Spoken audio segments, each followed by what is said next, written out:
në rrugë të mbar. Ajo ka kaluar një mbrëmje të këndshme dhe ka shkrepur një foto me The Superstar Blona Qeretin. Me siguri vajzat kanë patur shumë për të folur, pasi dihet që famën nuk është se kanë krijuar nga zëri i tyre potent. Tani si bie, të presin një bashkëpunim?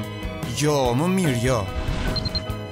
Besa Kokthima postoi këtë fotot në të cilën shfaqet shumë shik, e veshur ndër të tjera me një peliçe seksi të shkëputur nga koleksioni i motrës së saj Porës, e cila tashmë është një dizajner me emrin Artistic Savage. Peliçja duket super dhe ne ju urojmë vajzës urime dhe suksese. Qiljeta është kthyer pas në kohë dhe ka postuar një foto të saj kur ka qenë 18 vjeç. Sa e freskët dhe pafajshme duket, tamam sikur sapo ka dalë nga bankat e shkollës. Për hir të vërtetës, Qiljeta vazhdon ende të ketë të bukurinë natyrale, edhe pse ndonjëherë egzageron pak me ndonjë model flokësh ekstravagant, por vetëm kaq. Qili, sa e mirë është.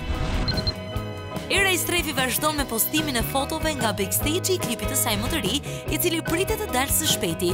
Titulli i këngës është Njo si ti dhe pritet shpërthim, pasi edhe luku dhe aksesorët që Era po përdor kanë tendenca futuristike. Ne një pyetje kemi. A do t'i këndoj sërish Rakise dhe Barit? Apo i kalon? Rezata shkurta është vërtet shumë e zënë me punë këto kohë. Është aq e zënë sa nuk ka kohë as për të shprehur dashurinë bashkëshortit të saj live, por e bën këtë gjë nëpërmjet rrjeteve sociale. Të dua shumë, i thot, për mua je oksigjen. Shpresojmë t'i lexoj Ermali këto dedikime, ndoshta nuk ka val për momentin.